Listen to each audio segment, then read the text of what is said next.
ரீசெண்டா ஒரு news, ஜீசஸோட blood கிடைச்சிருக்கு, அதை வச்சு அவளோட டிஎன்ஏவை ஐடென்டிஃபை பண்ணிருக்காங்க. இந்த நியூஸ் எந்த அளவுக்கு உண்மை, டிஎன்ஏ டெஸ்ட் பண்ணா அது யாரோட பிளட்னு எக்ஸாக்டா சொல்ல முடியுமா? இன்னைக்கு நம்ம பார்க்க போறது டிஎன்ஏனா என்ன, டிஎன்ஏ வச்சு எப்படி ஒரு பர்சனை ஐடென்டிஃபை பண்ணுவாங்க.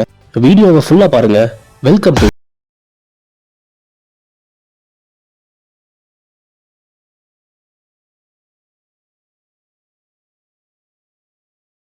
என்ன டிஎன்ஏ, டிஆக்சி ரைபோநியூக்ளிக் ஆசிட்.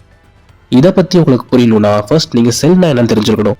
செல்னு எடுத்துக்கிட்டா அதை ரெண்டா பிரிக்கலாம், ப்ரோகேரியாட்டிக் செல், யூகேரியாட்டிக் செல். இந்த யூனிசெல்லுலர் ஆர்கானிசம்ஸ் எல்லாமே ப்ரோகேரியாட்டிக் செல்ஸ்ம்பாங்க. அதாவது இதுங்க கிட்ட ஒரே ஒரு செல் தான் இருக்கும். எக்ஸாம்பிள் சொல்லணும்னா பாக்டீரியா. இந்த மல்டி செல்லுலர் ஆர்கானிசம்ஸ் எல்லாத்தையுமே யூகேரியாட்டிக் செல்ஸ்னு சொல்லுவாங்க.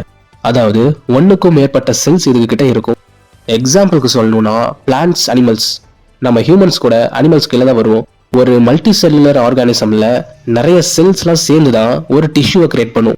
இந்த டிஷ்யூஸ் எல்லாமே நிறைய சேர்ந்து தான் ஒரு ஆர்கானை கிரியேட் பண்ணும். அதே மாதிரி இந்த ஆர்கான்ஸ் எல்லாமே ஒன்று சேர்ந்து தான் ஒரு ஆர்கானிசமை கிரியேட் பண்ணும். அப்போ ஒரு ஆர்கானிசமோட ஃபண்டமெண்டலே இந்த செல்ஸ் தான். அது எப்படி இந்த செல்ஸ்னால இவ்வளோ பண்ண முடியுது? அதுக்கு காரணம் டிஎன்ஏ. ஒரு செல்லுக்கு தேவையான எனர்ஜியை மைட்டோகாண்ட்ரியா ப்ரொடியூஸ் பண்ணும். அதனால தான் mitochondria is the power house of the cell அப்படின்னு சொல்லிட்டு நம்ம ஸ்கூல்ல படிச்சிருக்கோம். இந்த செல்லோட ஓரத்துல மைட்டோகாண்ட்ரியா இருக்கும். அதே மாதிரி இந்த செல்லோட சென்டர்ல வந்து பாத்தீங்கன்னா ஒரு நியூக்ளியஸ் இருக்கும். அந்த நியூக்ளியஸ்குள்ள வந்து பாத்தீங்கன்னா குரோமோசோம்ஸ் இருக்கும். மேல் எல்லாத்துக்குமே எக்ஸ் அண்ட் ஒய் குரோமோசோம்ஸ் இருக்கும். ஃபீமேல் எல்லாத்துக்குமே எக்ஸ் அண்ட் எக்ஸ் குரோமோசோம்ஸ் மட்டும்தான் இருக்கும். இந்த குரோமோசோம்ஸ் எல்லாமே டிஎன்ஏவால ஆனது. இதுக்குள்ளதான் டிஎன்ஏவே இருக்கு. இந்த டிஎன்ஏ எல்லாமே டபுள் ஹெலிக்ஸ் ஷேப்ல இருக்கும். பார்க்கிறதுக்கு ட்விஸ்டான லேடர் மாதிரி இருக்கும். அப்போ டிஎன்ஏக்கும் ஜீனுக்கும் என்ன டிஃபரன்ஸ்? ஒரு எழுத்தை தான் நம்ம டிஎன்ஏன்னு சொல்றோம்னா அந்த லெட்டரால உருவான பேராகிராஃபை தான் நம்ம ஜீன்னு சொல்லுவோம். அந்த பேராகிராஃபால உருவான ஒரு புக்கை தான் நம்ம குரோமோசோம்னு சொல்லுவோம். இப்போ உங்களுக்கு புரிஞ்சிருக்கும்னு நினைக்கிறேன் எதுக்குள்ள எது இருக்குன்னு.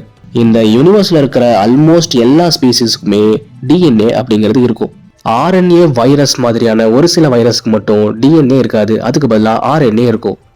நாம இப்ப வரைக்கும் கண்டுபிடிச்ச வரைக்கும் இருக்கக்கூடிய ஆல்மோஸ்ட் எல்லா ஸ்பீசிஸுக்குமே டிஎன்ஏ இருக்கு. ஒவ்வொரு ஸ்பீசிஸோட டிஎன்ஏவோட ஸ்ட்ரக்சருமே மாறுபடும். அதுதான் ஒவ்வொரு ஸ்பீசிஸோட யூனிக்னஸை மாத்துது. ரேண்டமா ரெண்டு ஹியூமனோட ஜீனை எடுத்து பார்த்தீங்கன்னா அது 99% மேட்ச் ஆகும். எக்ஸாக்டா சொல்லணும்னா 99.9% மேட்ச் ஆகும். அந்த 0.1% டிஃபரன்ஸ் தான் ஒரு ஹியூமனையுமே யூனிக்கா மாத்துது. ஒருத்தருக்குமே தனித்தனியான பர்சனாலிட்டி கிடைக்குது. அப்போ சிம்பிளா டிஎன்ஏனா ஒன்றும் இல்லை, அதுதான் உங்க பாடிக்கு ப்ளூ பிரிண்ட். இதுதான் ஒரு ஸ்பீசிஸோட எல்லா இன்ஸ்ட்ரக்ஷன்ஸையுமே இன்ஃபர்மேஷனுமே ஸ்டோர் பண்ணி வச்சிருக்கோம். எதுக்கு? அடுத்த ஜென்ரேஷனுக்கு கொண்டு போறதுக்கு. சரி, அதெல்லாம் இருக்கட்டும். நம்ம எப்படி ஒரு செல்னால, ஒரு டிஎன்ஏனால எப்படி ஒரு டிஷ்யூவை கிரியேட் பண்ணி அது மூலியமா ஒரு ஆர்கானிசமை கிரியேட் பண்ணுது அப்படின்றத கேட்டோம். ஃபர்ஸ்ட், ஒரு டிஎன்ஏ தன்னோட ரெப்ளிகா ஆர்என்ஏவை கிரியேட் பண்ணும். ஆர்என்ஏ அப்படின்றது டிஎன்ஏவோட பாதி. அது ஏன்னா டிஎன்ஏனால ஒரு செல்லோட சைட்டோபிளாசமை விட்டு வெளியே வர முடியாது. அதனால ஆர்என்ஏ வச்சு அது வெளியே கொண்டு வந்துடும். வெளியே வந்த ஆர்என்ஏ அமினோ ஆசிட்ஸை கிரியேட் பண்ணும். இந்த அமினோ ஆசிட்ஸ் தான் டிஷ்யூஸை கிரியேட் பண்ணும். ஸோ இந்த டிஷ்யூஸ் தான் ஆர்கன்ஸாக மாறும். அந்த ஆர்கன்ஸ் தான் ஒரு ஆர்கானிசமை கிரியேட் பண்ணும். ஓகே, இப்போ ஒருத்தரோட டிஎன்ஏவை எப்படி டெஸ்ட் பண்ணுவாங்க? அதுக்கு ஃபர்ஸ்ட் அவங்களுக்கு அந்த பர்சனோட சாம்பிள் ஏதாச்சும் வேணும். அது எதுவாக வேணா இருக்கலாம். லைக் அவங்களோட blood, hair, nails R even saliva கூட இருக்கலாம். அடுத்து அந்த சாம்பிள்ல இருந்து டிஎன்ஏவை எக்ஸ்ட்ராக்ட் பண்ணுவாங்க. அடுத்து எக்ஸ்ட்ராக்ட் பண்ண டிஎன்ஏவோட சீக்வன்ஸை அனலைஸ் பண்ணுவாங்க. சும்மா அனலைஸ் மட்டும் பண்ணி இது யாரோட டிஎன்ஏன்னு கன்ஃபார்ம் பண்ண முடியாது. அதுக்கு நம்ம யாரோடதுன்னு சஸ்பெக்ட் பண்றோமோ அவரோட ரெஃபரன்ஸ் டிஎன்ஏ கண்டிப்பா வேணும். அப்போ நம்ம எடுத்த ரெஃபரன்ஸ் டிஎன்ஏவும் நம்ம அனலைஸ் பண்ண டிஎன்ஏவும் மேட்ச் ஆயிடுச்சுன்னா ரெண்டு பேரும் ஒரே பர்சன் அர்த்தமா? கிடையாது. அது அப்படி கிடையாது. மோஸ்ட்லி அது ரிலேட்டிவ்ஸோட டிஎன்ஏவா தான் இருக்கும்.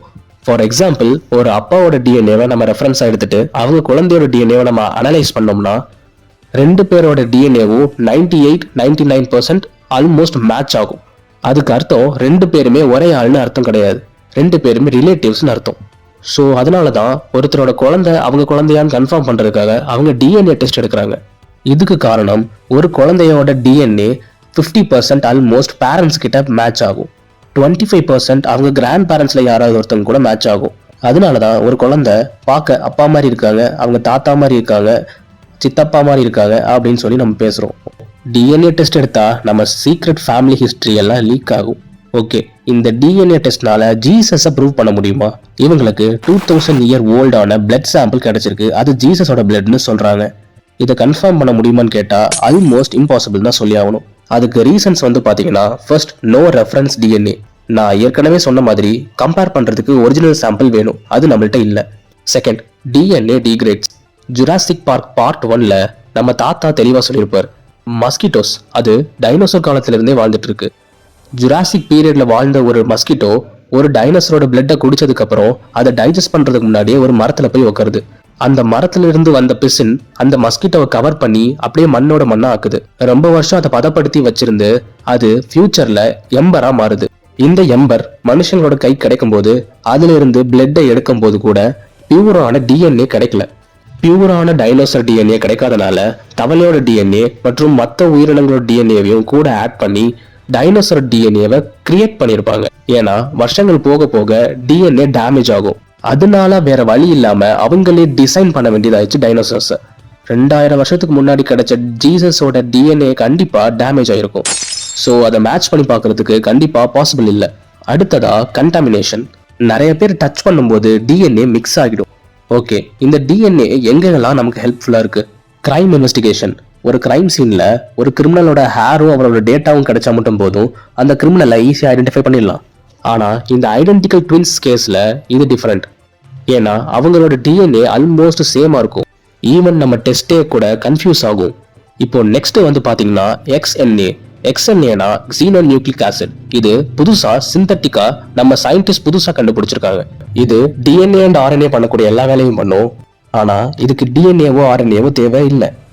ஸோ ஃபியூச்சர்ல வந்து பாத்தீங்கன்னா நம்ம கேமை கேரக்டர் கஸ்டமைஸ் பண்ணிக்கிற மாதிரி நம்மளே கஸ்டமைஸ் பண்ணிக்கலாம். நமக்கு பிறக்கிற குழந்தையும் கஸ்டமைஸ் பண்ணிக்கலாம்.